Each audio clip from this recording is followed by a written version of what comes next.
kasih bansos sama BLT siapa? Yang suka sama Jokowi angkat tangan. Makanya kita dukung Gibran. Cocok? Gibran itu siapa sih? Anaknya Pak Jokowi. Jadi menurut saya nggak ada yang dipersoalkan, justru harus berterima kasih. Masyarakat senang kok dikasih sembako, senang, ya kan? Siapa coba tanya masyarakat yang nggak senang dikasih sembako? Bagus. Kenapa mempersoalkan bansos? Itu rakyat senang kok dibagi. Saya kira para pengkritik termasuk saya bukan mempersoalkan bansosnya, tapi mempersoalkan bagaimana bansos itu kemudian disalahgunakan untuk kepentingan. Misalnya ya, apa kriterianya? Misalnya BLT yang harusnya turunnya bulan Maret dirapel sekarang ke biasa dirapel. bulan Coba waktu masalah El Nino, masalah kemarau panjang dirapel. Saya ini ketua Komisi 8 tentang bansos dengan Mensos. Saya ngetok anggaran itu tahu persis. Jadi jangan asal ngomong juga. Ini saya ada datanya semua nih Pak. Karena datanya kalau Bapak mau lihat, 3 hari yang lalu ada di Harian Kompas di headline. Biasa itu. Saya masih pegang misalnya nih datanya. Kemudian misalnya bansos untuk tahun politik ini 2024 itu besarnya 496,8 triliun yang 2 kali lebih besar dari anggaran pandemi COVID 2020-2022. Datanya ada, jadi saya juga nggak asal-asalan ngomong. Ada di Kompas kan juga. Alhamdulillah ada anggarannya buat rakyat. Jadi kan? yang ingin saya katakan adalah, kan alhamdulillah buat rakyat. Oh, anggaran betul ada. Iya. Tapi kan sekarang salahnya begini, di mana? Sekali Disahkan sama salahnya DPR sama adalah ketika bansos digunakan sebagai citra diri. Itu yang jadi soal. Karena kampanye adalah soal citra diri salah satunya. Dalam negara kita, anggaran itu mesti disahkan antara DPR dan pemerintah. Jadi bukan maunya Pak Jokowi itu loh. Itu hati-hati juga bicara. Hati-hati bisa baca investigasi di majalah Tempo minggu lalu misalnya. Anggaran itu investigatif jurnalismenya, covernya jelas tuh gambarnya tuh. Anggaran itu disahkan antara pemerintah dan DPR. Betul. Tapi bukan citra diri yang ditampilkan dan datanya. Jangan asal ngomong begitu, ya Allah, bahaya ini. Bapak jangan mengancam, Bapak jangan mengancam. Saya meluruskan. Baik, tapi saya juga punya data. Saya punya data, kita bisa adu data. Mas Yandri, kita bisa adu data. Kayak saya juga punya data. Anggaran disahkan oleh siapa? Pemerintah dan DPR kan? Betul. Tapi anggaran juga ada realokasi, Bapak. Ibu Sri Mulyani sudah menyatakan juga.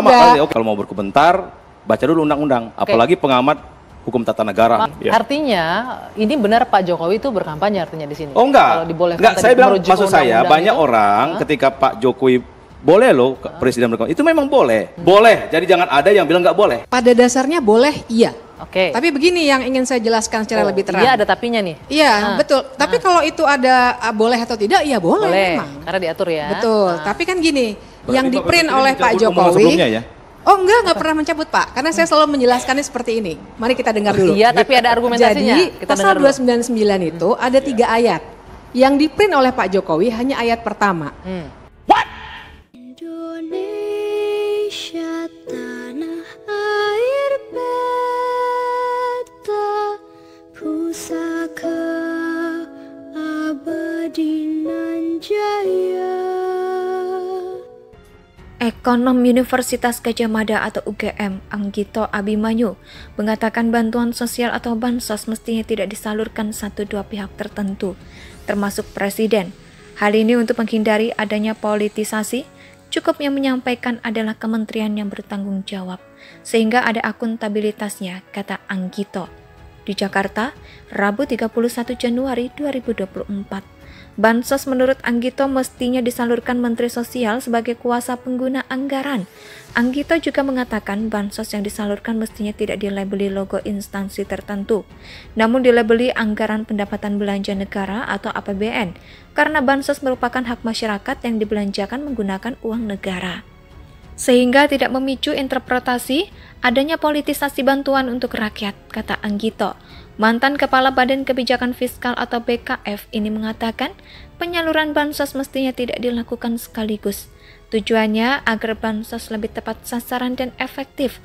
Pemerintah juga mesti mengintegrasikan data masyarakat penerima bansos. Menurut Anggito, penyaluran bansos selama ini tidak menggunakan data terintegrasi.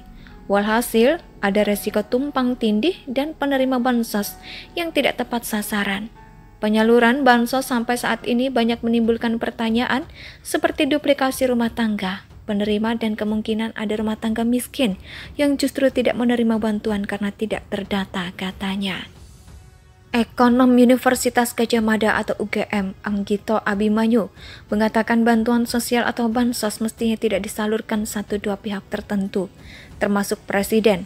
Hal ini untuk menghindari adanya politisasi, cukup yang menyampaikan adalah kementerian yang bertanggung jawab, sehingga ada akuntabilitasnya, kata Anggito. Di Jakarta, Rabu 31 Januari 2024. Bansos menurut Anggito mestinya disalurkan Menteri Sosial sebagai kuasa pengguna anggaran. Anggito juga mengatakan bansos yang disalurkan mestinya tidak dilabeli logo instansi tertentu, namun dilabeli anggaran pendapatan belanja negara atau APBN, karena bansos merupakan hak masyarakat yang dibelanjakan menggunakan uang negara. Sehingga tidak memicu interpretasi adanya politisasi bantuan untuk rakyat, kata Anggito. Mantan Kepala Badan Kebijakan Fiskal atau BKF ini mengatakan penyaluran bansos mestinya tidak dilakukan sekaligus. Tujuannya agar bansos lebih tepat sasaran dan efektif. Pemerintah juga mesti mengintegrasikan data masyarakat penerima bansos. Menurut Anggito, penyaluran bansos selama ini tidak menggunakan data terintegrasi. Walhasil, ada resiko tumpang tindih dan penerima bansos yang tidak tepat sasaran. Penyaluran bansos sampai saat ini banyak menimbulkan pertanyaan seperti duplikasi rumah tangga, penerima dan kemungkinan ada rumah tangga miskin yang justru tidak menerima bantuan karena tidak terdata, katanya.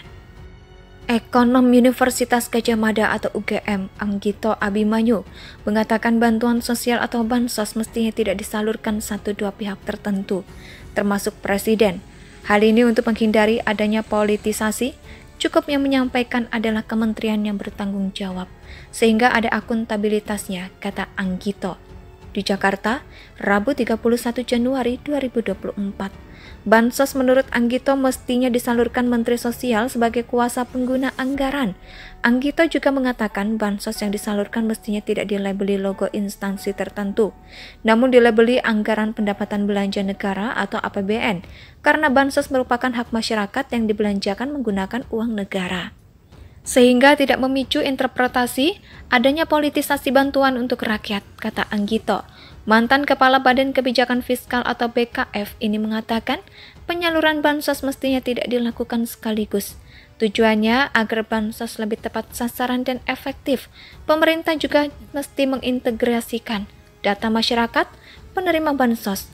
Menurut Anggito, penyaluran bansos selama ini tidak menggunakan data terintegrasi.